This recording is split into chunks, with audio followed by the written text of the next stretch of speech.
Hello, everybody. I am here today with author Amy Grech. Amy, thanks for taking some time out of your day to chat with me. Thanks for having me, Steve. Thrilled to be here. Yeah, really excited that we were able to have our schedules meet up and sit down for a conversation. Definitely. So, for people who aren't familiar with you or your work, can you tell us a little bit about what you've done and the kind of work that you write, the kind of work you've done? Sure, absolutely. I've been publishing mainly in the horror genre for over 20 years. And then more recently, I branched out into writing crime fiction. I Hmm. had a book that was published, collection entitled Rage and Redemption, Alphabet City. It's actually newly out of print.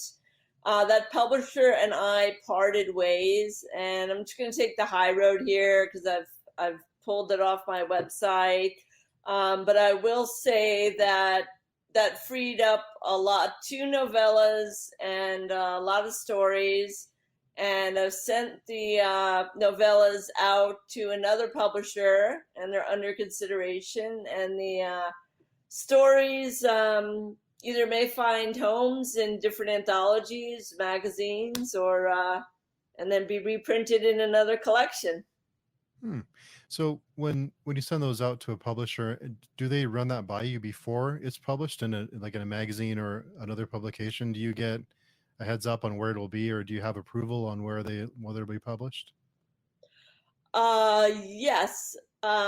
So my I actually had three short story collections published. We'll go back in time. The first one was published by Two Backed Books back in 2006. It was entitled Apple of My Eye. It was mainly horror stories. I've written a couple of horror science fiction hybrid stories, which were fun as well. And so, just really briefly, because Two Backed Books went out of business, they folded, unfortunately. Hmm. And then the rights to that collection reverted back to me. So I found another publisher. And then, when all is said and done, because when I'm assembling a collection of my stories, I'm able to choose the order. And usually, the publisher will not argue unless they really want to lead with a certain story. Hmm. So I retitled that collection, and it had two new stories when it was published in 2009 with Damnation Books, who I wouldn't be surprised if you hadn't heard of them because they also folded. The Oh, editor had a health issue in her family. oh no. Yeah, so she didn't want to become one of those publishers who can't keep up. So she let all the authors know. And then in between 2009 and 2015, when my collection of crime fiction came out, in between, I've had over 100 short stories published Wow. in various magazines and anthologies. Yes, I run the gamut. I've also had a few poems published more recently. I had a poem in an anthology. It's a series. It's called the Hells series, and April Gray here in New York City is the editor. And her idea for last year was Hell's Mall. So stories that take place in a mall, Mall, but then of course, my writer's mind went to mall, Maul. Yeah. So I wrote actually a poem, and I don't know if you remember that drink, Orange Julius. Yeah, yeah, yeah. Yeah, so that's the title of my poem. Um, and it sort of gives the reader a bird's eye view of the mall circa 1980 something. Oh wow. And yeah, and then there's a violent incident. I don't want to give too many spoilers, but it was a very fun one to write. It's also a rhyming poem. Most of the poems that I've written do rhyme. They have a rhyme scheme, and there's probably even a more eloquent word than that, than rhyme scheme, that I'm forgetting. I was an English major way back in the day. I'll just say at Ithaca College in upstate New York. Um, and for feel free to rein me in if I go off on a tangent, because No, I'm enjoying it. All right, great. So that's me continuing to evolve as an author. I actually wrote two of my poems started out in a little notebook, like this one. I always carry around with me. And another poem of mine, really briefly, was entitled Machine Gun Latte. And allow me to explain. Back before COVID, when I still lived in the city full time, I'm working on moving back, but it's taking forever and a day. That could be a whole other conversation, so I'm not going to belabor that point. But so I would go back to Long Island, where I am now, the irony. But anyway, I would take the train, the Long Island Railroad. And so in Penn Station, I wrote this poem right after 9/11, like a year after. They had, for security, they have National Guard soldiers positioned throughout Penn Station. And they have AK-47 machine guns. And one of them actually had a Starbucks cup, the white cup, the iconic cup, in one hand. In the other hand, he on the shoulder, he had his machine gun, and they have their trigger finger like at the ready, I guess. They're supposed to, or out of habit, he did. And so I noticed him when I was rushing to catch a train. And then on the train, because it's an hour and a half from where I am now to the city, and that's just to Penn Station. Then to go on the subway, so that's why I really want to get back, because I went back 4 times this month. And it took me 3 hours to get back here one way, because after a certain time, the train is very staggered for the time that it will go places. So that was quite challenging. But so I wrote that poem, Machine Gun Latte, the first draft, in a notebook, and actually it was published in the Harbor Writers Association. We have a New York chapter, and it's members who live anywhere in New York. New York is a very large state. So they were looking for poems, and mine happened to be mainly stories, and mine happened to be the only poem set in various parts of New York. Some of the other stories are set in the Hudson Valley, New York City, of course, Long Island, or another suburb off the top of my head. So that's actually a good segue. Are you familiar with the Horror Writers Association? I'm not, no. Oh, okay. Oh, it's an amazing organization. I think I found them through an ad in Writer's Digest, probably, magazine. I used to subscribe to the physical magazine in the mid-90s. And so I joined, and they used to have their annual convention in New York City, and now they have it all over. Most recently, it was in Rhode Island, and I took a road trip on Amtrak train with other writers. And then in Michigan, Michigan before the pandemic, so I flew to Michigan. The air is so clean there. But to circle back a little more, the Harbor Writers Association is actually a global nonprofit organization for writers, and I think we have over 2,000 members worldwide and growing. And you'll love this story. When we had the meeting in New York City, I had just met Harlan Ellison one year, and I was fresh out of college, so I didn't have a lot of spending money with me, because I was coming in from Long Island just for the day to the hotel, which was the Warwick Hotel. Excuse me. And after I had just met Harlan Ellison, I wanted to buy a T-shirt that the HWA was selling. And it was really cool. It was a red T-shirt with black lettering, a haunted house, bats flying, and their logo. And so I was $5 short or something like that. And Harlan Ellison pulled a $5 bill out of his wallet, and he slammed it into my hand, and he said, "Here, now you can buy your damn T-shirt." So that was pretty amazing. I've met other living legends over the years, Jack Ketchum, who I befriended as well, and we would go to different conventions. I'd meet him with other writers, and he passed away sadly a few years ago. But he always drank Dewar's Rocks Scotch. And at one convention, ChillerCon in New Jersey, a fan gave him Johnny Walker, which I know because my father used to drink. It's like a premium Scotch. Mm-hmm. And I really don't care for Scotch, but Jack wanted to share with me and some of the other writers that he knew who were there, and he said, "Oh, let's all have a toast to the con," or something like that. And so he got some plastic cups, and I had some, and like, wow, it's like liquid fire when you're not used to drinking a certain kind of alcohol, right? I was like, and I didn't want to be like choking on it like a spaz, so I was like trying to sip it. But I recommend the Horror Writers Association because of the pandemic. StokerCon is what they renamed the annual convention. Oh, okay. A few years ago, I think they renamed it in 2016. And James Chambers is one of the co-chairs. He's a great guy. I've known him for over 20 years.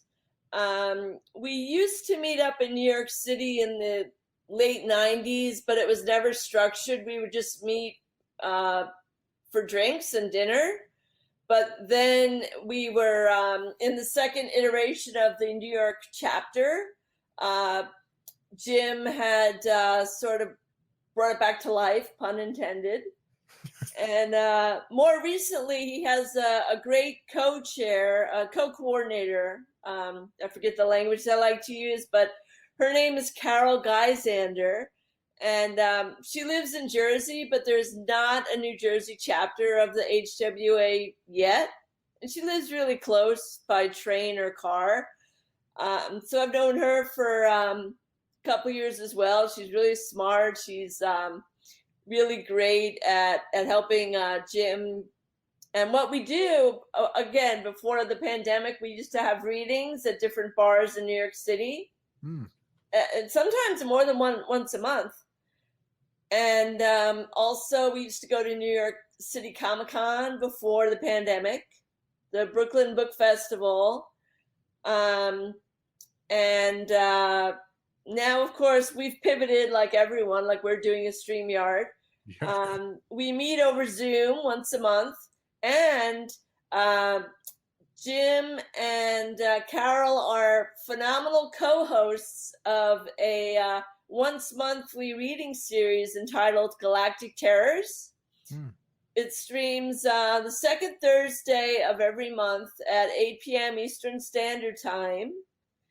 And I've read a couple of times, and I try to support the other authors, except last month I was in the city doing all the things. So I missed the July Galactic Terrors. I actually did go back and watch it because it is on YouTube. But normally you can do a live chat with the other people who are attending on YouTube. So that's one way that we've kept in touch, myself and the other members of my group. And more recently, there was an in-person reading at a ice cream shop called the Ample Hills Creamery in Brooklyn. Oh, that sounds like fun. It was, yeah. And so I got to reconnect with some of the members of my writers group in real life. But again, because I'm stranded in the suburbs, I had quite an adventure getting there. An Uber, because on a drive to the train station. I won't give you the whole rundown, but even though it was exhausting, it was worth it. Because I had to go back. I had to go back to Long Island the same night. So it was great. Nothing beats an in-person reading. So let's hope that the Delta variant doesn't take hold too severely. Scary. Let's hope so. Yeah. So that's my little intro. I guess I went off, and I might have covered some of your other questions, actually. That's okay. That's okay. So from your perspective as a woman in the industry, how has the industry changed? Great question. When I started out in the mid 90s, a lot of publishers were used to publishing primarily male authors. So they were they didn't know what to make of me. That here's this really enthusiastic young woman, and we like her stories, but there was some hesitancy on their part to publish women, but then they started to come around. And as far as conventions, there used to be a convention on Long Island. It doesn't exist anymore, but it was called Icon. It was more science fiction, but they had some horror panels that I would speak on, and with other authors, like not just me. So yeah, I met other female horror authors and science fiction authors or speculative authors at Icon, Linda Addison, for one. And then as I touched upon earlier, the meeting the horror writers used to have in New York City. And then I went to World Horror Con back in 1998 in Georgia. I met Ed Lee. He's really sweet in real life. So as time went on, I would start doing readings at these live conventions. And at first, the other male authors were like, "Oh, who are you here with? Like, like who's your boyfriend or who's your husband?" They didn't get it that I was actually there as a female horror author, up and coming at the time, granted. But I said, "Oh no, I'm actually reading at 3 p.m. and if you want to check it out, come and see what I'm going to be doing." And some of them did, some of the male authors, and they were like, "Wow." They didn't say it out loud, but it was kind of implied, like, "Wow, I didn't know a woman could write such, provocative horror." But then in the 2000s, early 2000s, it progressed so that more publishers were open to publishing from, work from female authors. And sometimes I would get a close but no cigar, personalized rejection. And some editors were actually open to me sending them my revision, which is always nice. And then sometimes I would sell it, and then other times I wouldn't. But even to this day, if a story or a poem of mine is rejected at one market, I'll go back like maybe a week or two later, or maybe even a month later, and then I'll actually see what didn't work in hindsight. And then, like with the plot or characters, or, like some egregious error of logic, even though it's fiction. Like this one character was sitting down, and then 10 pages later, he's like running out of the room, but we don't know why, and things like that. So yeah, it's good to, that I've matured, because when I was first starting out, I just wanted to maybe get the stories out before they were ready, and they would even end too abruptly, would sometimes be the feedback I would get from editors. But, and now in 2018, StokerCon in Rhode Island, we actually had a panel, all female horror authors, myself, Megan R. Curie, April Gray, Elizabeth Massey. I'm trying to remember who else was on it. It was a couple of years ago now. But we packed the room. The audience, there wasn't an empty seat in the, conference room in this hotel. And that was very gratifying. First and foremost. And it wasn't just all women in the audience. There were a lot of male authors wanting to see what we had to say. So that was pretty exhilarating. And actually, I touched upon it before we went live, and you see the cover of the One That Got Away anthology that you've I'm glad you could embed that. And Candisha Press is an all-female publisher. All of their anthologies have female authors or authors who identify as female as contributors, and it's run by two amazing women, Jill, and I'm going to bungle her last name, Jill Guerreri, and she just added her female partner in crime, and I'm blanking on the other woman's name off the top of my head, unfortunately. But they know who they are. They know who they are. Recently, especially with the pandemic and everything else going on, Amazon seems to has a bigger place in our lives in general, but it seems like in publishing too. How has Amazon and self-publishing changed the industry?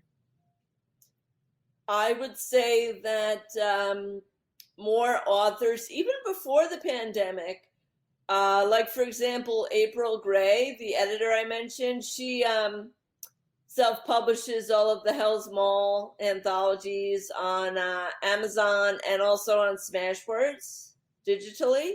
Mm-hmm. So Amazon really has opened a door, pun intended, for more authors who maybe don't want to deal with all the proverbial red tape that comes along with working with a traditional publisher.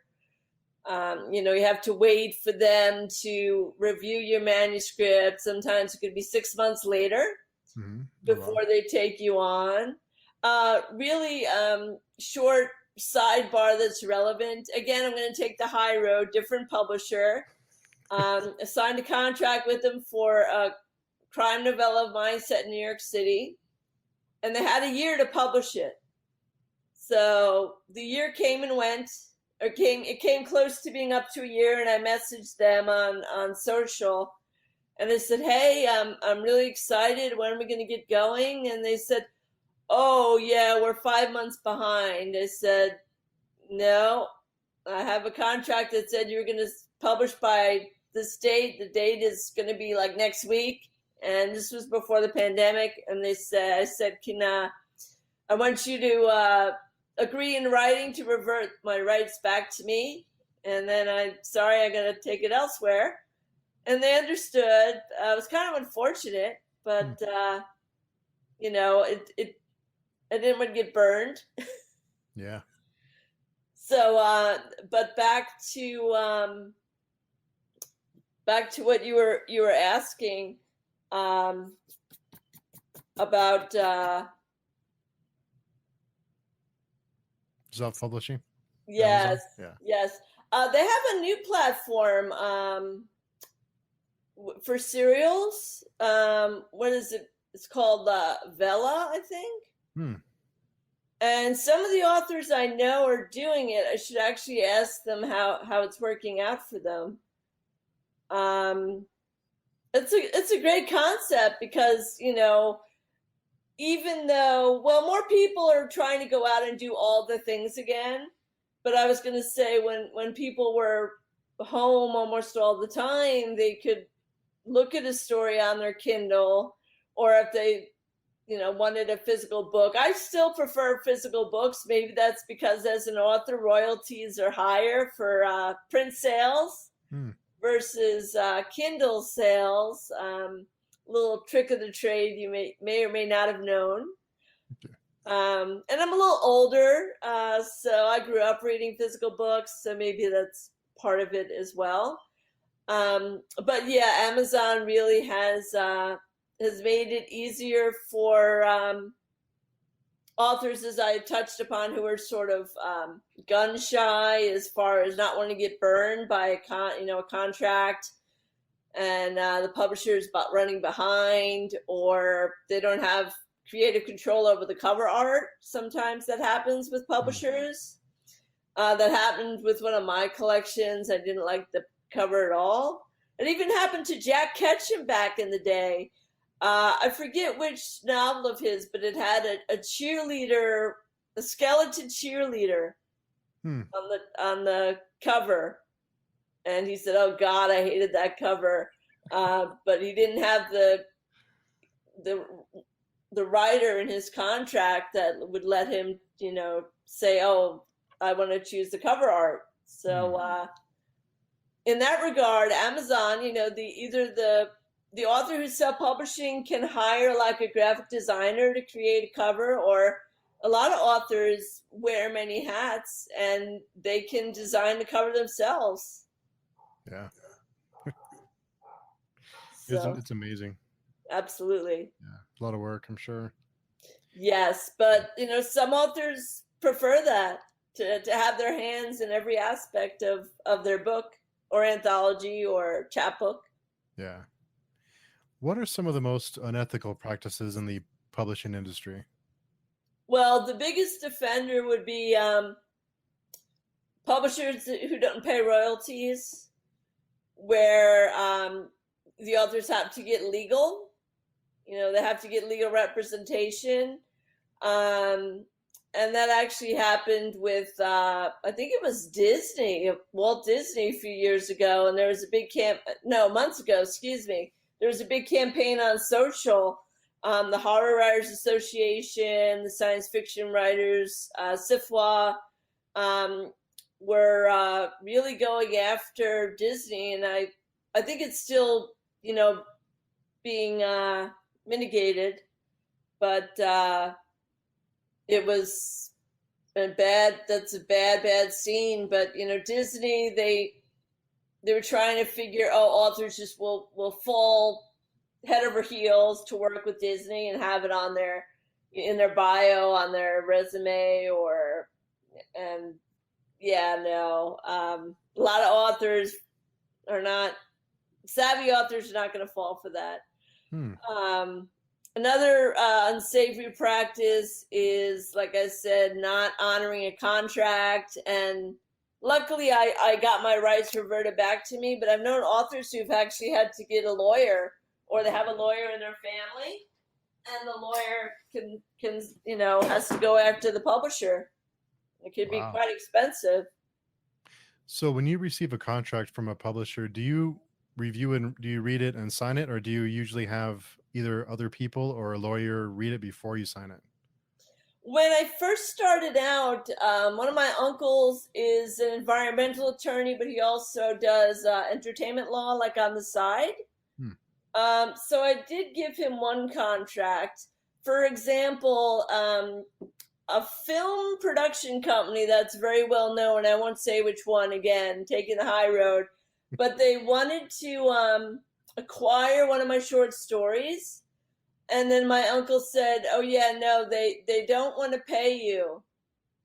They just want to maybe flash your name on the screen, like based on a story by." And I'm like, "Oh yeah, no, I know authors who get stories optioned for film or TV."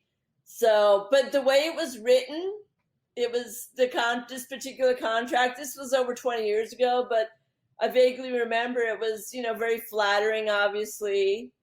And you had to read between the lines. And my uncle helped me do that. And then I couldn't bother him with every contract, He's a partner in a firm in Connecticut. But then I got savvy. And I have gone back to publishers and say, no, I need to adjust this clause, or can we omit this? And if they don't want to do that, then it's a red flag, in my opinion. Similar note, really quickly, I am for my day job, I'm a full-time freelance online marketing, SEO, search engine optimization, and content strategy specialist. And I mention it because I got burned in that arena starting out. And so now I get a retainer of 50% for various projects, because sometimes people, and this was even before COVID, but now with COVID, like someone in their family the client could have COVID, and then they're going to stop the project. But I've already gotten 50% up front. Oh. So, I'm not totally in the doghouse financially. So, yeah, you live and learn. But yeah, I'm not shy. I will request changes to a contract before I sign it. Are they usually pretty responsive when you want something changed, or does it just vary between each publisher? It varies. And as I said earlier, if they don't want to amend something, that it's not worth working with them, in my opinion. So I have said thank you, but no thank you. I don't always sign, every contract. Yeah, you can't, right? Exactly. Yeah. You have to look out for your own best interest down the line. Have you ever had another author that you've formed a relationship with come to you and say, "Would you read this for me and let me know if this is a bad contract?" Um, I myself have not, but Brian Keene has said many times at different conventions when he was starting out, he had just met Jack Ketchum. I forget which convention, but Brian was at the bar, or Jack was at the bar, and Jack invited him over, and he said, let's have a drink, because Brian had a lot of questions about a contract that seemed very promising for one of his first novels. I mean, this was years ago, because Brian is very established, very prolific.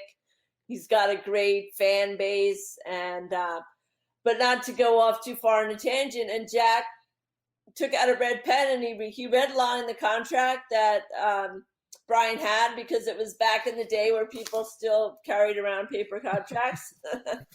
At conventions if they wanted advice, and so Brian was eternally grateful, and I think Brian bought Jack a drink, or to say thank you, and he requested the changes that Jack had suggested to the contract, and then he got what he wanted. Brian. Oh, good. Yeah. What's the best advice you've ever received in your writing career?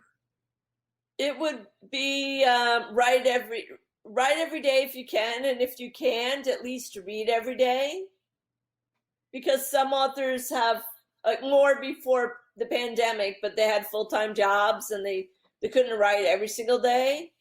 But I used to write every day, but my day job, sometimes I'm onboarding a new client, which actually I was the other day, so I didn't get any writing done yesterday.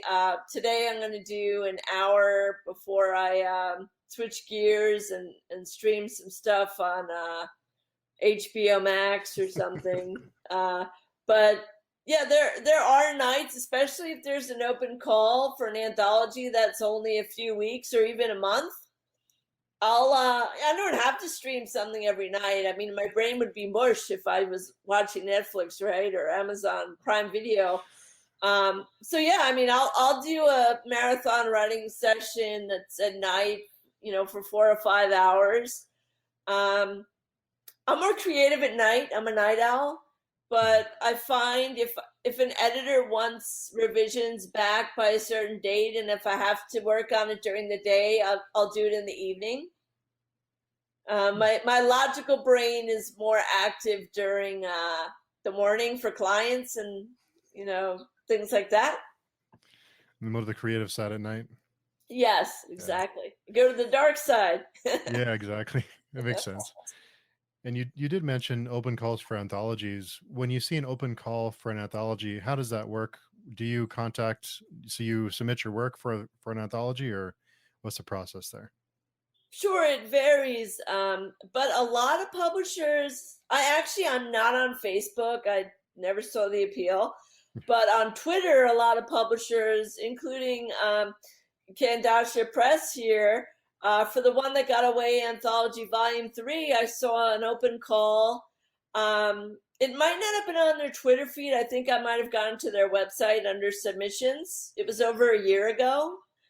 But they loved my story. The story is set in New York City. It's entitled Cold Comfort. And again, that's an all-female TOC, and authors who identify as female, for me to clarify as well. Yeah. There's about 30 stories. And quite a range of work too. Our individual interpretations of the expression, the one that got away. Oh, that sounds like fun. Yes. Yeah, that's going to be great. And how important is an editor? Very important, because I find I don't do so many typos as like grammatical or spelling errors. I mean, I do occasionally, I'm not perfect, but more of my lapses are in logic. Like I might have a character sitting in the beginning of the story, and then he's running like down a New York City street, and we don't know why until I get called out on it by an editor. Developmental editor is for me is more important. In fact, invaluable. So, is how important is it to find the right editor, or is it do you have to do you have to form a relationship with someone, and just kind of be on the same page, or do you just grab one and go, or does it matter, or are they pretty much all the same?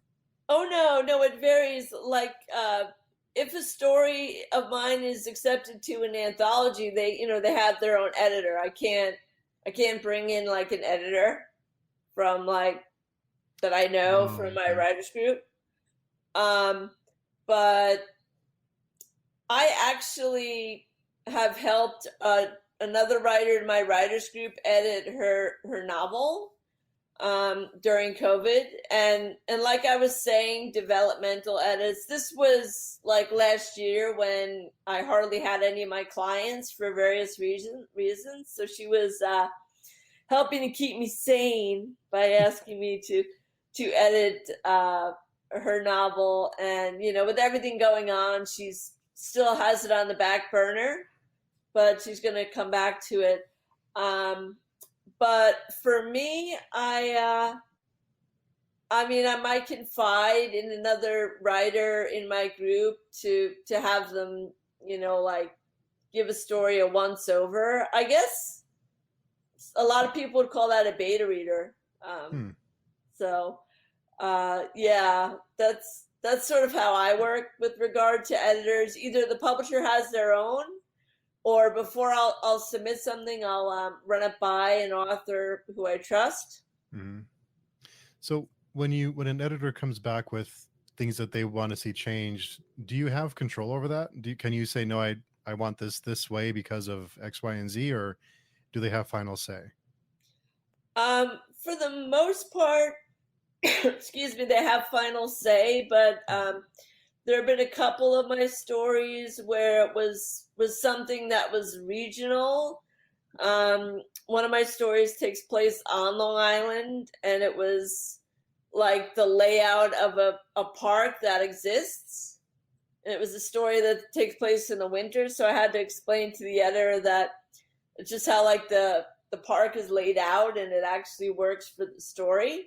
I don't want to give too much away for that story that's been published, but she agreed. We met halfway. But for the most part, I will defer to the editors. We'll do the edit track changes in Microsoft Word. Hmm. Yes, And do you seek out reviewers? I do.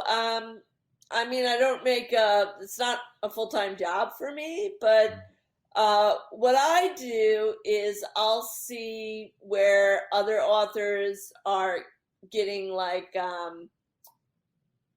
a, a review, and then maybe a complimentary podcast like this, Mhm. and then I'll introduce myself to that reviewer. I'll send them an email, or if I follow them on Twitter, I'll DM them, direct message. Mhm. And I mean, they don't have to say yes, and sometimes they don't, or they say I'm backlogged until the end of the year, which is actually kind of fast approaching. The year's already half over, right? 2021, hard to believe. It is, yeah. So I've had that happen where maybe they'll say yes, but it's not going to be until the end of the year or next year.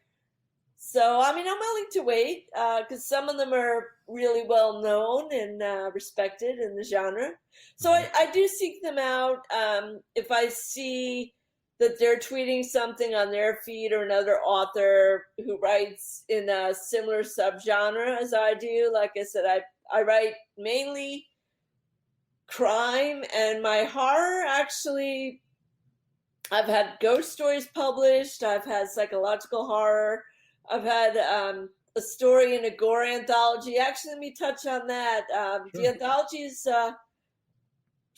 called Gore Fest, and I actually found the publisher after doing a podcast with another author last year, and noticed that he published with them.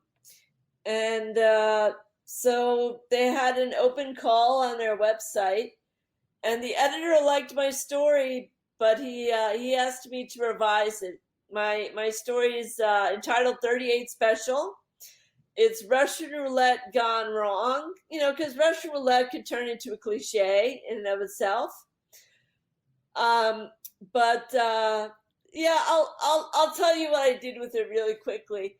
So this woman has cheated on her husband, and the husband gets a hold of the guy she cheated with. Well, first of all, when they're playing Russian roulette, the gun goes off and it kills the woman, Heather. And then so the lover, is like a bat out of hell, out of the house when that happens. And it turns out that the husband is an IT specialist. There's actually an app for the iPhone. I forget the name, but it's in the story, and I looked it up. It's a real app, where you install and the person doesn't know that they're being monitored, and the other person can see all of their texts and social, etc. So that's how the husband knew she was having an affair for sure. He had like suspicions. So he takes the guy and he gets a hold of him in real life again, and he ties him up in his garage, which is soundproofed because his son has a band, like the kids, teenagers, and because Charlie's the guy who was cheating with Heather, and Brad is the husband. And so, Charlie's trying to scream for help, and then, Brad's like, "Oh, no one's going to hear you." So, they're going to play Russian roulette, except Charlie's tied up, so Brad's going to like take his turn, and no, he's gonna keep clicking it just on Charlie, except Brad has really bad allergies, and I foreshadowed that by the cat coming into the garage. And then he picks up the cat and he tosses the cat in the house, except I don't know if you have pets, but cats shed, and then so the cat's fur is all over Brad's jeans, and then later he has an uncontrollable sneezing fit, and unfortunately for him, the gun discharges and it ricochets off something in the garage, and then the bullet kills him. And then we still have Charlie, who's got to get out of the garage. And so Brad was not really skilled at tying the knots when he tied up Charlie to a chair. And so Charlie's like getting out of the knots the whole time they're talking. And something else I looked up is, because I'm a city dweller for over 20 years, but if you have an automatic garage door opener, they have an emergency manual release. Mm-hmm. And so I watched a YouTube video on how it works to use it in the story. And so Charlie sees that when he's tied up, and then I have the language is it's like a ripcord, if only he can get to it, and it's like in film, when you have anything in the first act, whether it's a cane or a gun or a knife or like an apple peeler, it's in the first act, it's going to be in the third act. So I follow that in my writing. And so the allusion to the red cord, that's how Charlie gets out of the garage after he gets untied. And then he hightails it home. But yeah, that was a fun story to write. It was actually inspired by the movie The Deer Hunter, which I saw when I still lived with my parents fresh out of college. My father had rented it, or maybe I rented it. I might have rented it because I heard what it was about, and I wanted to see how they play that out. I think they're either Vietnam vets or they're still in Vietnam, or it's after Vietnam. But yeah, so that was the inspiration. Partly was that movie, and also my personally, I have severe allergies, and sometimes I'll have a sneezing fit. So the editor loved that. He requested a revision. But then it was kind of awkward because I emailed him, and this was in March of this year. He requested the revision, and I said, okay, when do you need it by? Because I have other projects, I'm also a freelancer. And he didn't tell me. And then in early June, I get the nudge, like, where's your revision? And so I banged it out in like 2 days because he was basically saying I want it now, but not saying it, Yeah. But I got it to him in enough time, and then it's up for pre-order on Kindle, and then the paperback's going to come out in the fall. Oh, good. Yeah, so. Yeah, just check that one out. Yeah, thank you. And what are your thoughts on content warnings? Oh, you mean trigger warnings? Mm-hmm. I personally do not post them on my website, or most of the publishers I work with, to my knowledge, do not use them. But now, with everything going on in the world, there's actually been some backlash a few months ago. I think it was when it was like really flaring up on social, that authors really should have a trigger warning on their stories or on their website. And I still haven't done it on mine. I mean, I'm a horror author. I also write crime fiction. My trigger warning should just be there will be blood.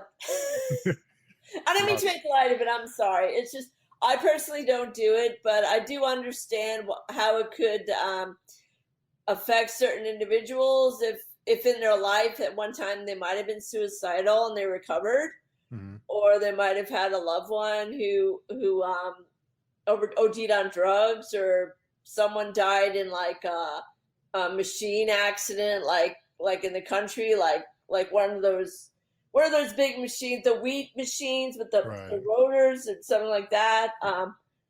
So yeah, I would be open to it if a publisher I work with in the future said, yeah, we just need you to put a trigger warning on your story or your novella.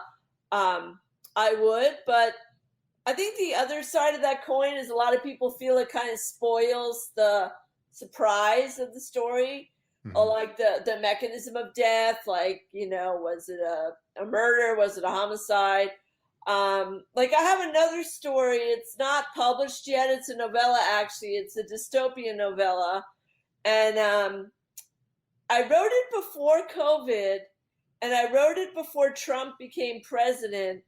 And I mention this all because it's set in a world where they have to separate the wheat from the chaff. But by that, I mean the rich and the poor. And I know it's happened before, but in my story, what they do is they have a feast, and it's kind of like in New York State, we have a lottery, and they have like Powerball, and it's like a bingo machine, and the balls are, like all popping in the air, and then one of them gets sucked through the chute, like there's 6 of them or something. And so I did my riff on that. And so the winners, everyone in this village has to gather when like a siren goes off, because where I grew up and where I am now, there's a siren. It actually went off earlier in our conversation. I don't know if you noticed it. Yeah. It's going to be hard to edit out, but that's like part of the mystique of the horror writer, let's say. So the siren here goes off when there's a fire, and the local fire department has to go out. Actually, every day at noon, they do it also for whatever reason.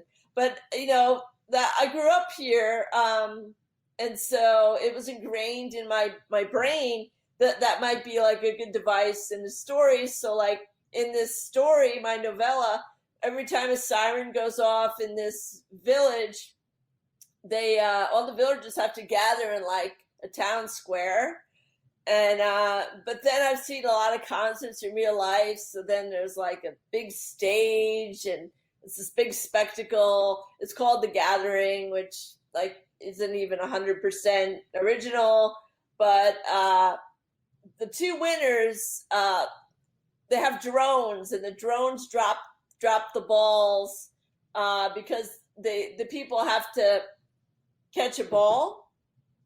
And it's also kind of like a homage to the Charlie and the Chocolate Factory and the Golden Ticket, Yeah.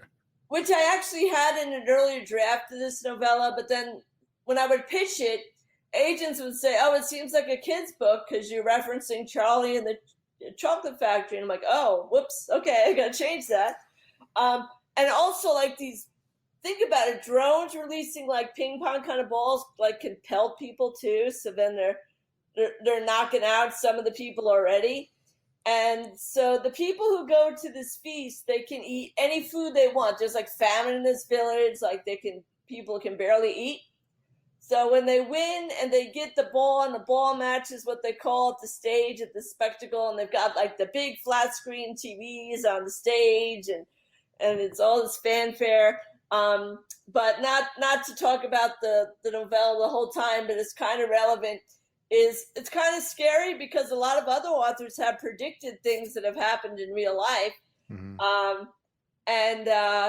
So, I know what I was getting at. The mechanism of death in the novella is that the salt shakers have cyanide in them.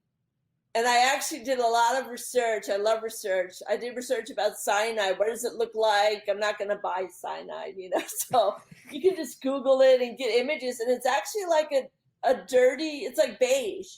And so they have sugar in the raw. I don't know if you use it. I used to use it, but now I use Trevia, which is like from a stevia plant. It's even healthier. Yeah.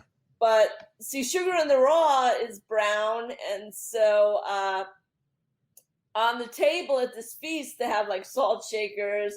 And so almost everyone but one little girl is eating like crappy food. They're putting salt on it. And salt shakers have cyanide in it.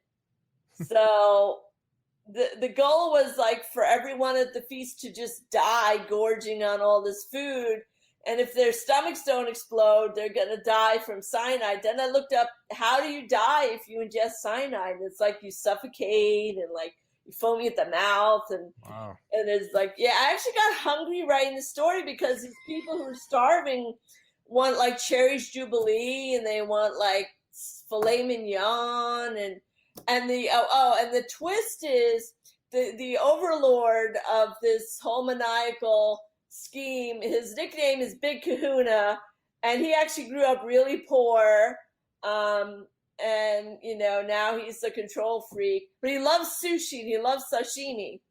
So at the feast, the one girl who eats healthy food that doesn't require sugar or salt, and the cyanide just looks like the father says to one of the kids, "Oh no, that's sugar in the raw. It's healthier." Like they think it's like sugar or something. And it all works well in the novella. It just hasn't found a home yet, but it is out somewhere, so I don't want to reveal the title. Mm-hmm. But the twist at the end of the novella, since I've told you so much already, and it might be 6 months before it's out there, when it does get picked up. But so the little girl, she serves the Big Kahuna guy some sashimi, and when no one is looking, she takes one of the salt shakers and she puts the cyanide on top, and then she hands it to him and she says "Bon appetit," and that's how the novella ends. Oh, nice. Yeah, he gets his just desserts, pun intended. So yeah, a lot of other authors I know, they've written stories unintentionally that were published right when the pandemic started that were like kind of in one way or another about a pandemic or about masks, like figurative and literal.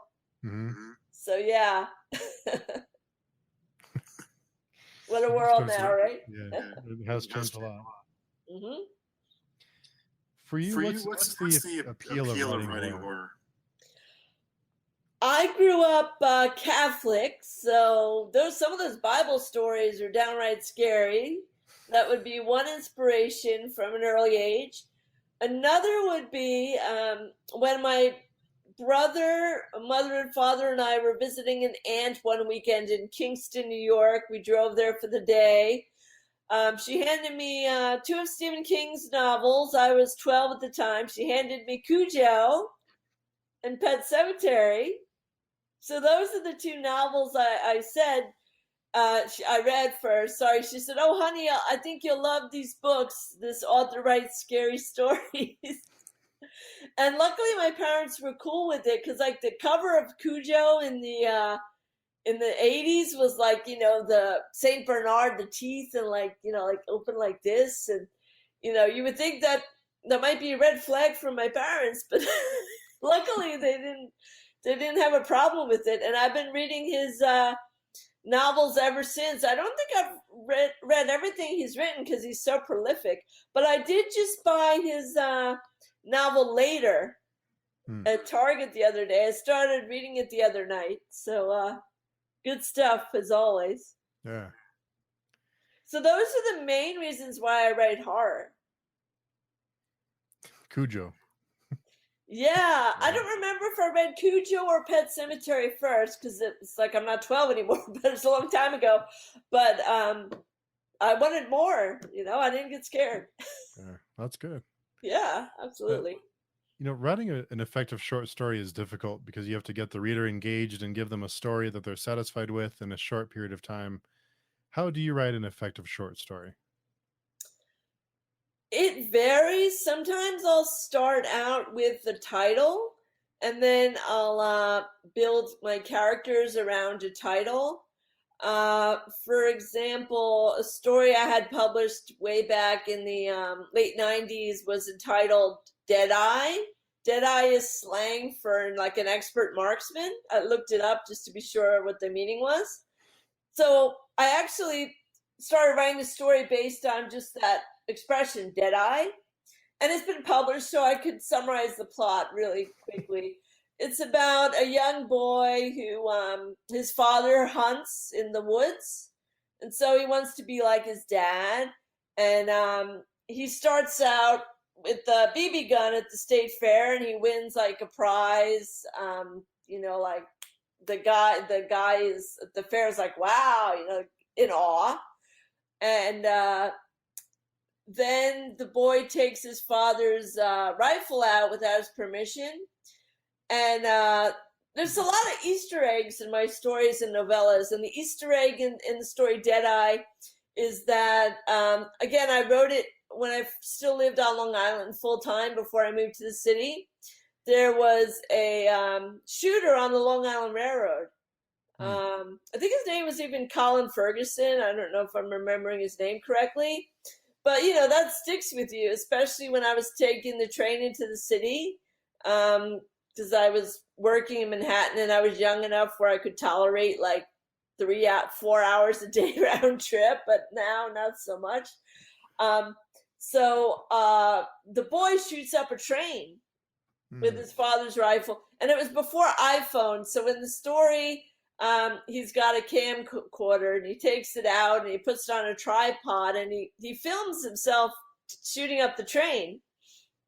And then he goes and he brings the tape back to his father, but before he could play the tape, it's on the news that someone shot up a train. And then, the son's like, yeah, that was me. And then he's like, oh, are you proud? Because, I forgot to mention that the boy shoots a squirrel or a chipmunk, and then he doesn't kill it. And so his father's not impressed. So he says, next time you better bring me something that's dead. So he shoots a squirrel a few days later, and the BB gun, it was a BB gun, I guess, and it gets lodged in the squirrel's eye. And so that's foreshadowing. That's the first act, right? So in the third act, the father's furious and he grabs the rifle from his son, and the safety isn't on, or I forget. I don't think rivals have safeties really, because I was called out that I have to know my guns better. I had a story published and I referenced a gun that didn't have a safety, but I said it had a safety. I don't think rifles do, so let me correct myself. But so the father, when he has the rifle, he grabs and his trigger finger, he's got like a wily trigger finger from like being a hunter, I guess. And he, oh, I know what it is. The son reloaded the rifle after he took it out, so his father wouldn't know, because it's usually like not loaded in the garage. So the father grabs the rifle and like by the trigger, and he kills his own son with it because he didn't know it was loaded. And the bullet lodges itself in the boy's left eye. Oh. Like the squirrel. So he's no better than the prey. The predator becomes the prey. There's a lot happening there. So that was a fun one to write. It was actually also inspired by one of Jack Ketchum's stories, The Rifle, which was published in Cemetery Dance magazine eons ago. And it was very flattering because I was actually in an anthology with Jack Ketchum entitled Funeral Party 2. Came out in 1997. And so Jack had read my story because we're in the same book together. And he said, I really loved your story. It was well done. And that's very gratifying. A living legend, telling me that, first of all. And I'm a woman, right? So, he's like, I said, it was inspired by your story, The Rifle. And he said, oh, I could definitely see that. So that was really cool. Do you believe in writer's block? I do. Like a lot of writers, I won't say every writer, because some writers I know were not affected when the pandemic hit. But for me, I couldn't write for a good 2 months because, the news was bombarding us with, like in New York City, we were on lockdown and for quite some time in 2020. And it was too much to process to see all these shops, are closed, restaurants are closed, you can't go anywhere. And so I couldn't be creative until I wrap myself around this new reality. So I do believe in writer's block. And even now that we're kind of in the new normal, hopefully not forever, but sometimes I'll get writer's block, and it might be because, like I said, I was onboarding new clients the other day. They pay a little quicker than the publishers, so they sometimes become my primary focus for a couple of days. So it's not necessarily writer's block per se, but it's that I can't get into my creative headspace long enough, maybe on a certain day. So yeah, I do have times where I can't be creative on a certain day sometimes because of deadlines, or it might be more than one day. And how do you deal with negative feedback? Well, everyone is entitled to their opinion, is what I like to say. Some authors go to pieces if they get like a negative review on Amazon or Goodreads, or which Amazon owns Goodreads, but so they're pretty much the same entity, or Barnes and Noble, or even at a con or a reading, and someone might have a snide remark in real life, which can be more hurtful. Actually, that happened to me. I read a story of mine that was published, and it's, I guess you could call it a quiet horror story. It's entitled, it was in another all-female anthology called Frightmare that came out in like the mid-2000s. And I actually, this sounds arrogant, but since I have so many titles out there, I forget the exact title of it. But the plot was based on real life again. On the news, there was this young girl who had, I think it was cerebral palsy, where she was in a wheelchair all the time, and like she, her hands are like this, she can't do a lot. And so her father took her out to his van, like in the garage, and then did the hose and for the carbon monoxide to fill up the van, and like killed her that way because she couldn't have like a quality of life. So I wrote a story around that, but mine takes place right before Christmas time. And it's called Snow Angel. There we go. It's coming back to me now. Because the father makes a snow angel for the girl who's paralyzed in a wheelchair, and he takes food coloring. So it actually looks like his daughter. Like he takes yellow for blonde hair because the daughter has blonde hair, and like pink for her jacket, and like blue for her pants or whatever. And it's a story that people who are parents said it really got them in all the feels. And I'm not a parent, but based on seeing that news story, actually years before, because like I had to process it to like make it like real. Because then there's the father who kills the daughter, but the wife obviously is against it. And so they argue about it, and then they all go out in the backyard as a family, and like the daughter sings "Hark the Herald Angels Sing" and all this angel imagery, Snow Angel, etc. But so I read that in a live reading, and one of the audience members is like, when I was done, I think right when I finished, he like even shouted, he's like, "That wasn't horror." Yeah. Oh, that's really rude. Another author defended me, and she said, yes, it is. It's quiet horror. It's not splatterpunk. There are different subgenres. She was explaining to this audience member. And then he slinked away. Rightfully so. Yeah. So there you have it. Wow. Mm-hmm.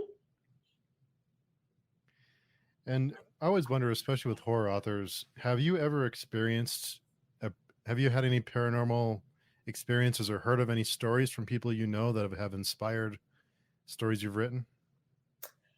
I did have a couple of paranormal experiences, and one of them I turned into a story that's coming out in an anthology, so I won't give the title of the story or the anthology. But I will say that my first apartment in Brooklyn was my grandmother's apartment, and I took it over after she moved into a nursing home. You can do that and you get a discount because you're family and if you have paperwork.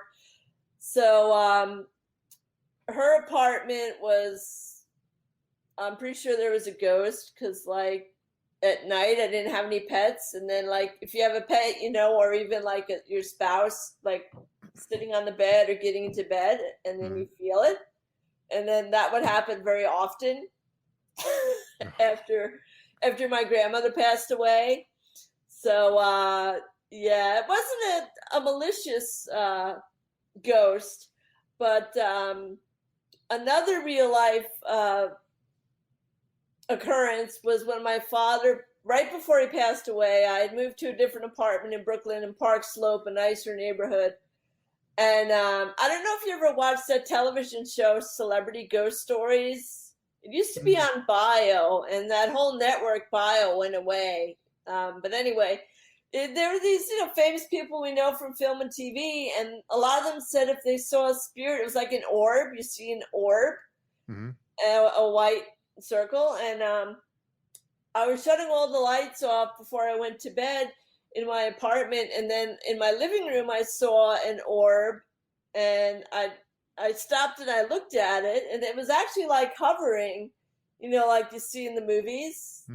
And for like I guess a couple of minutes, and I think that was like my father saying goodbye. I had actually, of course, seen him in the hospital, but then I couldn't get back out to Long Island to see him when he was in hospice. He was only in hospice for a day. Oh. Yeah. And he passed away 10 years ago now. But I think that was him saying goodbye, like the orb in my apartment.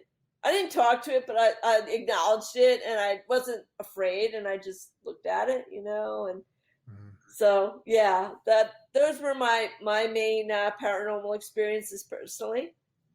I've heard a few stories like that. People, when someone they love passes away, they have some kind of experience after. Yeah. Yes. Yeah. Do you leave secrets or Easter eggs in your books for people to find that you know about, but you wait and see if someone will catch it? Yes, I do. one thing I do that you really have to be a hardcore fan of my work to catch is I'll reuse lines from metaphors from my from one story to another. But also pop culture Easter eggs. If that's what you're referring to, I think, right? Well, no, if even if it's plot lines or characters or quotes or like you said, lines that you've used previously. I do use the lines I've used previously. The story in the One That Got Away anthology, Cold Comfort. Um, there's a line, you have to read the story, I won't quote it. But then I used it a few years ago in another story set in New York City, which was also published in one of my collections. And I do a lot of pop culture Easter eggs, like there's that movie Dog Day Afternoon. I don't know if you've seen it, but I use that in my crime novella that's out with the publisher currently. Excuse me. So I won't tell you the name of the novella, but I do use a scene where the main female character had gone to a movie theater that exists in Brooklyn. I don't know if it's still there because of COVID, but it was called Nighthawk Cinema. And that's a cool name, right? In and of Yeah. itself. And she had gone to see Dog Day Afternoon with friends one night. And then there's gang gunfire. And she's an innocent bystander. And this happens all the time in New York City, unfortunately. And a bullet grazes her arm. So she's got the scar.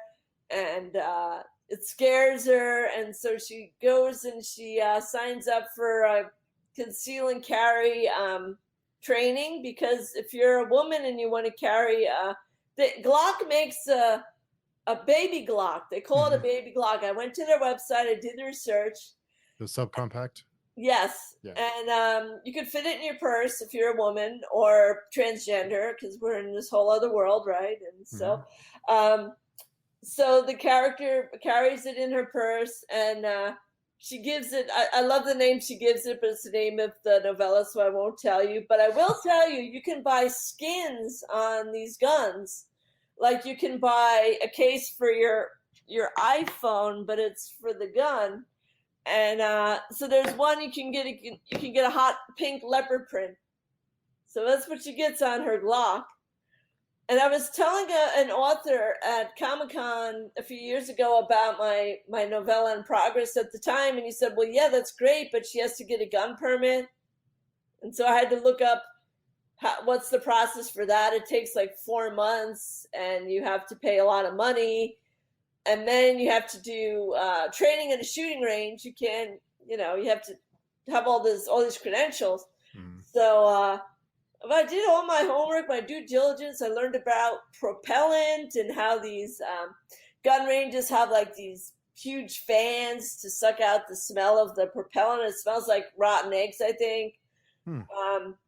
I should have gone to a shooting range and actually fired a gun, but I've actually read horror stories where if you hold the gun the wrong way and it kicks the wrong way, like you could like bust your teeth, or all kinds of crazy stuff could happen. So I was a little, believe it or not, I was too afraid to actually go and pay and shoot a gun. But I watched videos of like there's so much language around it, like shooting stance, and you have to wear earmuffs so like you don't go deaf, and then like the goggles so like you don't shoot your eye out like a Christmas Story. So yeah, I'm a big fan of research. Yeah, it's important. I think it pays off. Absolutely. Yeah. What would be something your readers would be surprised to learn about you? Let's see. There's a couple of things. I have a twin brother, but my brother doesn't write. Trying to think if there's anything else I could give you.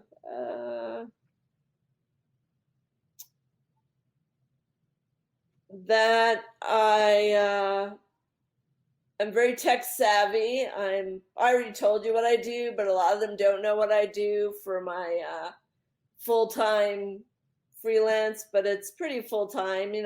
I do online marketing for different companies. I worked with a cosmetic surgeon for years, but then he got FDA approval for a minimally invasive surgical device, so he didn't need me anymore. But I do online marketing for a restaurant in New York City that actually opened during the pandemic. Brave. Yeah, it's called Festival Cafe. I haven't eaten there yet, but I'm gonna wrangle up some friends and we're gonna go. They have a great menu.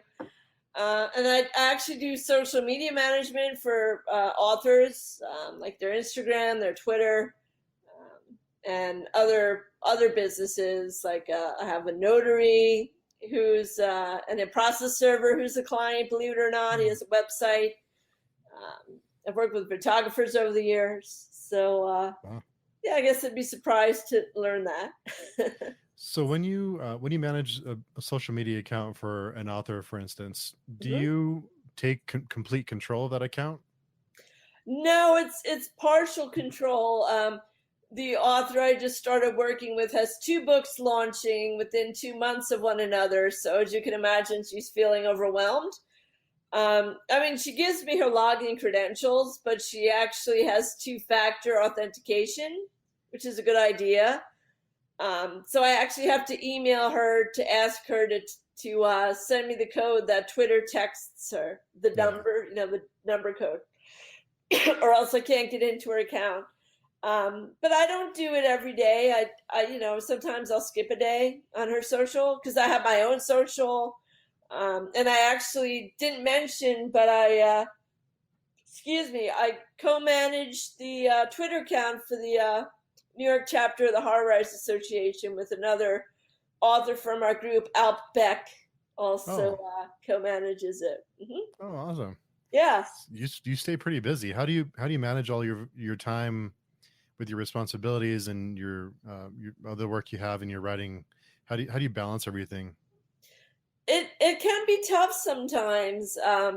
For example, I love my mother, but she's in assisted living. I mentioned it because she has memory issues. And she wanted to talk to me yesterday, but even though it was the weekend, I was onboarding the new social media author client. And so I was kind of like, oh, how are you? I talked to you yesterday. And then I was like, oh, like, how are you? She just had some dental work done. So, I'm like, how's your mouth? But then she kept going. She didn't know I wanted to end the conversation. And I'm like, listen, I'm going to tell you all about my weekend tomorrow. I'm sorry. I'm very busy. And she got kind of miffed, but I wouldn't have time to talk to her every day. I'd talk to her every other day. And of course, if she has an emergency, that's different, but like just to catch up. Mm-hmm. So I have to compartmentalize my time. Like I said, I try to do client work mainly in the morning, but if a deadline pops up in the afternoon or evening, I'll do it, especially if the client pays me up front for the month, like this author client did. Mm-hmm. But usually that's why I just want to get a retainer, because one time I got bit in the ass because I took the money in full and then I got a corporate job. This was like in 2007, but now with the pandemic, it makes you wonder if there'll be any corporate jobs ever again.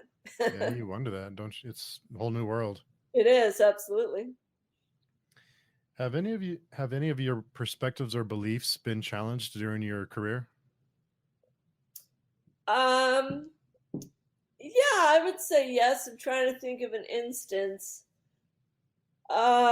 Just like I said, holding my ground with a contract that I didn't find acceptable.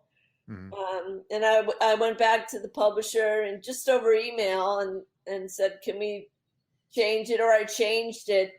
I had the professional version of Acrobat. It's called Adobe Acrobat DC or something, but it was another iteration. Not many people had it, so I actually edited the PDF contract, and they were kind of surprised I was able to do that. Number one, and then I'm like, yeah, either what I sent you, or I'm afraid it's not going to work out. And I guess they were used to being authors jumping at the chance, and I'm just like, yeah, no, sorry. Yeah, but that's got to be difficult at first, right? To say no when you're, especially when you're a new writer. It was, but I had to have my own best interest in mind. The contract, one of the contracts I just got out of, actually, I will never do it again unless it's a sweet deal, because it was a 5-year contract. Hmm. And then right before the pandemic, I actually had my gallbladder out in the city, and then the surgeon actually moved it up a week.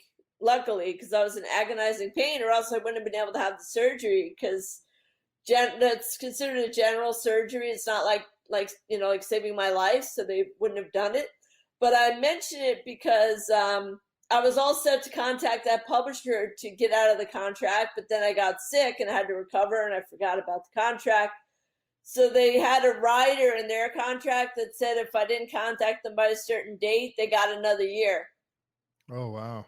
Yeah, so the year came and went, and I wrote a very litigious sounding letter.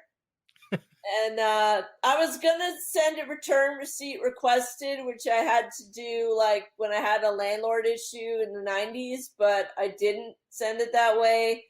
And I emailed it, and I sent them a physical letter to show them I meant business, though. And this was last fall of 2020, and they said, or May of 20, no, around Labor Day, sorry, 2020, and then they said, well, you missed it because you didn't write back at a certain time. But they said your rights are going to revert back in May 10th of 2021. And they did. I actually Googled that title, Rage and Redemption, Alphabet City, and they took it off their website. And it took a while to go off of Amazon. Actually, it's still there, but it says out of print. I guess that's just what Amazon does. Hmm. But yeah, no, the rights reverted back to me. But yeah, that was a hard life lesson. If I'm going to do a 5-year contract, it has to be like a lot of money. And that one wasn't. So that was a hard life lesson. Yeah. Well, we live and we learn, I guess. Yes. Yeah. If you can spend the day with any author alive or not, who would you spend the day with, and what would you ask them? I would have to go with Edgar Allan Poe, because he's inspired a couple of my short stories. One that's up and coming in an anthology that I dare not mention, other than to say it's an anthology up and coming. Perhaps I've said too much, but yeah, just the language that Poe used, and bruised and battered, nevermore, hark the raven, and like the cask of Amontillado, and all of his stuff. It's just like there's so much imagery, there's so much going on, a lot of tension, and just to really pick his brain. Mm-hmm. For sure. Yeah, that's a good answer for that one. Mm-hmm. Do you think horror is a genre that's accessible? Could you be more specific? Is it for the average reader? I think there's some readers have this perception that horror as a genre is reliant on cheap thrills or cheap scares, instead of it being, and us horror readers, we know that it's sophisticated and it's deep, and there's a lot, it's dense, there's a lot to it, but seems like some readers have this perception that it's too reliant on cheap scares. Do you feel like that's true, or do you feel like it's an accessible genre for a reader and a writer? Great question. No, I would say the people who think it's just all cheap scares, obviously, number one, are not well read. It's as accessible as readers want it to be. Earlier when you were talking about trigger warnings, some readers are not going to read a story if they know there's a trigger warning, and they had something go on in their life that hits too close to home.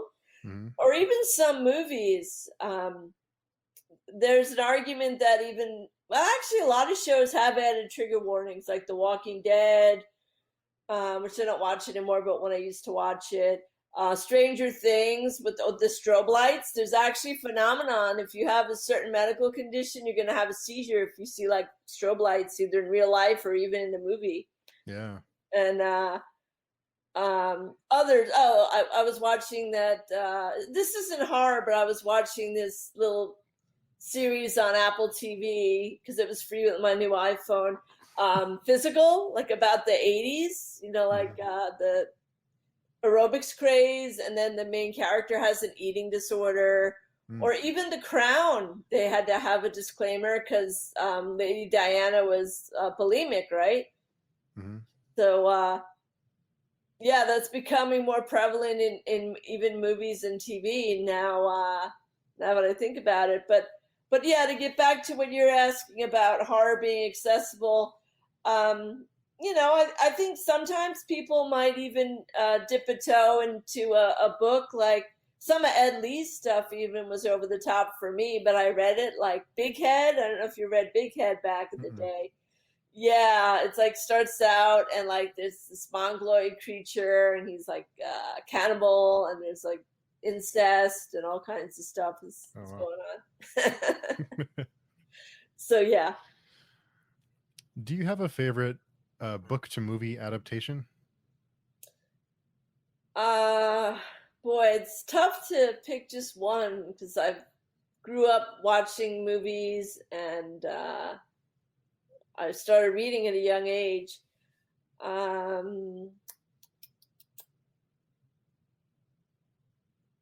Well, let's see. Even though Stephen King hated it, The Shining, I would say. I know he's been interviewed, and I either read an interview or saw him do at a live event. I've seen him at some live events in New York City, and he said he hated the adaptation of The Shining with Jack Nicholson and but Shelley Long, the woman with those googly eyes, like yeah. It's like I just remember her in the scene where he's coming through the door and her eyes, she's like, oh. But yeah, I thought that was amazing, that movie. Also, it came out when I was really young, so it was almost kind of taboo. Mm-hmm. You know, and even I figured out the you know, it's kind of hard to spoil that one. It's so old, you know, like Red Rum. I figured it out even as a kid. I'm like, yeah, that's murder, yeah. Before they said it in the movie, I was like, yeah. Creative mind at work. Have you seen or read Dr. Sleep? Yes, both. That was a great adaptation as well. Mm-hmm. Yeah, we watched it recently. Our little book club. We watched the movie and then we came and we talked about it. So it was a good time. Cool. Yeah, I thought that was pretty well done. For new writers, what are some if a new writer came to you, what are some of the most common questions they ask you? Believe it or not, where do you get your ideas? I think it was either Stephen King or Robert Bloch. He has a quote. Robert Bloch, he said, you know, someone said, where do you get your ideas? And he said, oh, I have a young boy's heart in a jar in my office, or something absurd like that.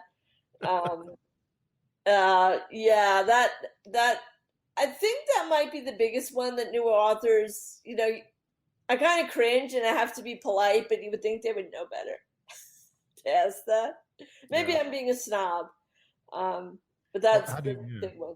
Sorry? How do you answer that though? I mean, what do you say to that? I mean, how? Yeah, to be polite, I think I would say, because I think someone asked me that at a reading, and I read an excerpt for one of my stories set in New York City, which is almost all of my work, but not all of my stories. And I said, oh, I get a lot of inspiration from New York City, just different neighborhoods like Hell's Kitchen. That's where the story Cold Comfort and the one that got away is set. It's like a grittier neighborhood, or it used to be. And yeah, just say like people. I do a lot of people watching. Excuse me. And then I'll put people in my stories, and it may be someone like an ex-boyfriend, or it might be an old landlord who was crazy, like batshit crazy, which happened to me. My last landlord in Bay Ridge, she was this nice 80-year-old lady, and I would catch her in lies all the time. Like Hmm. they raised the rent, and the son was like, the handling all the business, and I would just pay her every month. And he said, "Oh yeah, my mother doesn't work." And then I saw her a month later because she wanted to be all friendly, and she was waiting outside the building, and she said, "Oh, I go to work now," because she spoke broken English. She was from Greece. And then I held my tongue, and then I said to my brother, "Yeah, they're like such liars." So, like she didn't really need extra money, and it was a little tighter. I made it work, but they raised the rent like $75. Hmm. Yeah, because in New York, when you rent, unless you rent stabilized, which I was for years, if you rent stabilized, they can only raise it a certain percent. But if you're not, like they could go to town. But they liked me, so they only raised it $75 a month. But that adds up, Oh when you're yeah. on one income. So yeah. Yeah, definitely.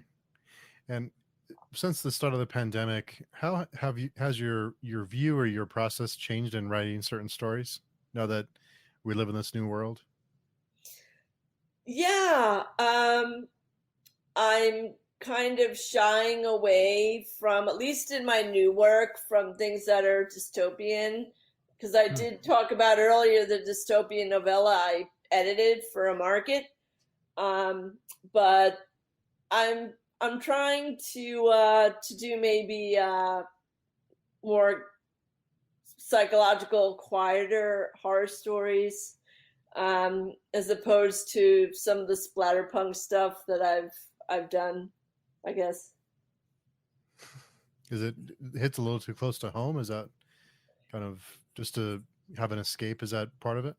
Yeah, I think that's a big part of it for me. Mhm. Yeah, I think for readers too. I think even in the mid 2000s, when a lot of these war movies were coming out, they didn't do so well. But I think people were just fatigued with real war, and they just didn't want to go watch a movie about more. So Yeah, absolutely. I'm yeah, just gonna move because like the sun is reflecting off my laptop screen and blinding me. So you get to see the living room. awesome. Woo. All right. Yeah, I think that was all my questions for you. Oh, okay. Yeah, This was a lot of fun. yeah. Thank Thank you you so for much. having me. Yeah. Yeah, and for people who want to find more about you or want to find your work, where can they find you? Absolutely. Thanks for asking. I have a website. It's crimsonscreams.com. And then I'm on Twitter, Amy_Grech at Twitter. Awesome, and I'll put all those links down below for anyone to find you. Perfect. Thank you. Awesome. Well, thank you so much. It was a great time. I learned a lot from our talk. So Oh, great. Yeah, my pleasure. This was fun. yeah, Thanks for having me. yeah. Thank you. Bye. Bye.